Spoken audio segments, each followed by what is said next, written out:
Howdy, I'm Northern Dice, and here is my review for Incoherent, a party game for 2 to 20 players.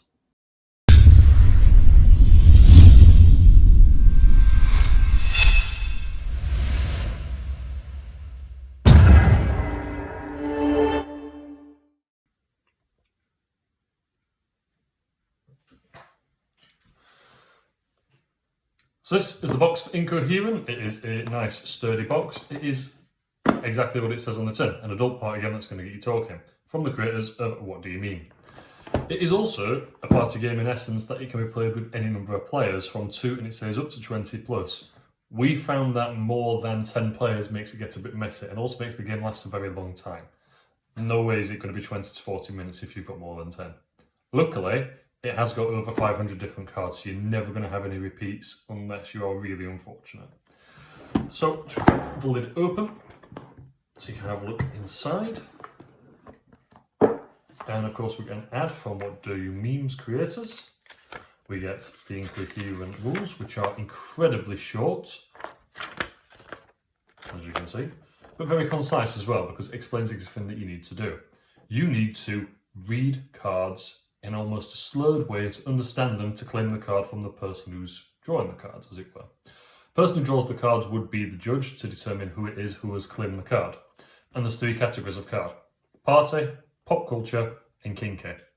Party is relatively safe. I'd probably guess that anyone above the age of 15 would be able to access that. Pop culture, from what we've seen, do not take our word for it, seem quite universal.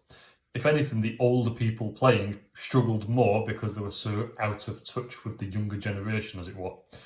Kinky, on the other hand, is undeniably 18 plus. Quite a few of the adults we played with did not get the references there. A few did, some didn't.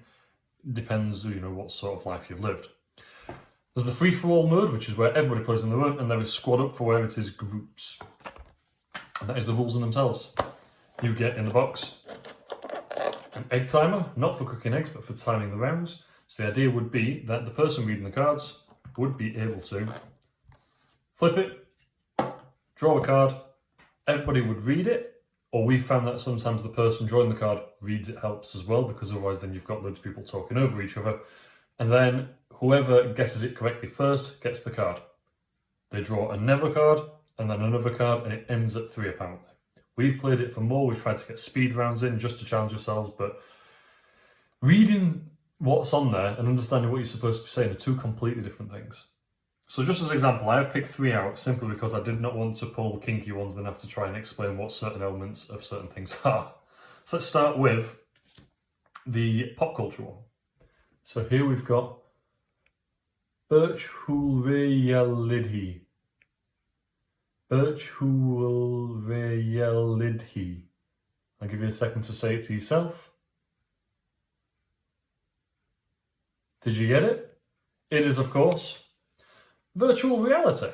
And what's interesting about these cards is, as the person showing the card, I can have a glance at the back by leaning over, but I've got the answer, I've got a hint, and I've got an explanation as to what it is. So if you are one of those who might have had a sheltered life and never heard of virtual reality, you would be able to explain to people that it's a reality for people who don't like reality.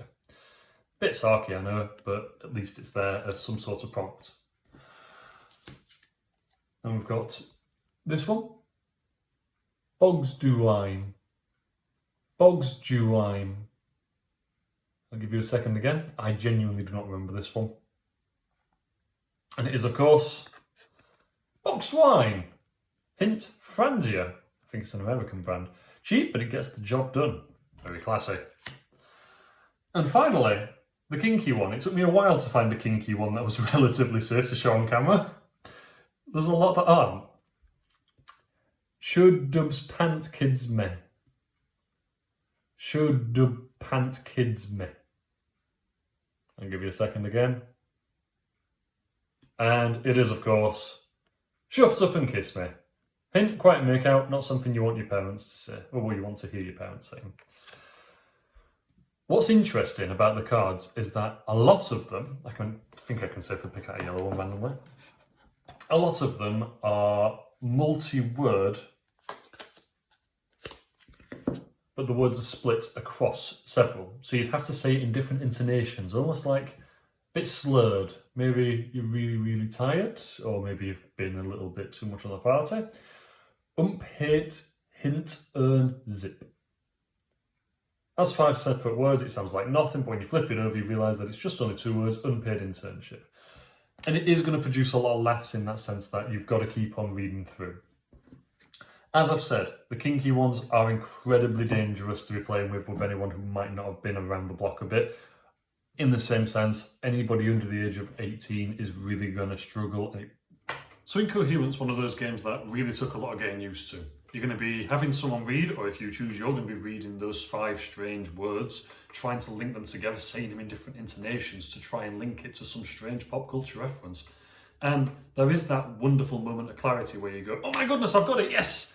But it takes a good long while. And with that, when you have got it, everyone else pipes in and says, oh yeah, of course it is, it makes so much sense. And it almost leads into discussion between rounds as to what different things are, which opens it up as well, because then it stops being just that party game and it becomes the epicenter of the actual evening. The concept is really simple. It's not one of those that you're going to be stuck for ages. And if anything, it's really surprising that there's not been too much before this in that sense. But it works so well, and it is so welcome to our table every time. We're surprised by people's knowledge as well when we play the game, especially when it comes to those red cards that you pull it out and someone gets it immediately and is able to tell you the ins and outs of something. You're like, my goodness, who is this person? But in that same sense, there's also that shock of, if you're a younger generation, you're going to expect everybody to know all these pop culture references. And then when you're trying to explain it to someone, you actually almost see a generational gap. But the fact there's an explanation on the back, and quite often the words are just words, it means that it's still accessible, and there is still that explanation available just in case they are still confused as to what virtual reality is, as example. Incoherent is a game that we really enjoyed, especially with its unique concept. As we said, stunning that no one's thought of something so simple before and executed it so wonderfully. It is hard to master, but that's where half the humour and party element comes from. You're going to enjoy it because it isn't one of those where someone can just run away with it. We did have a couple of people in our group who just sat there and enjoyed the discussion, and they did pipe in once or twice. They didn't score highly, but it's not like they were sat there bored, because everybody's so engaged on saying these things. Quite often, part of the game is just the comedy behind someone saying something in a really daft way. On the flip side of that, some of the themes were more questionable, and some of our group were a little bit more coy and unwilling to discuss certain elements, and that's absolutely respectable. So we actually established as a group that by having all 3 decks separate, we were able to encourage people to choose cards they'd be more willing to read and discuss.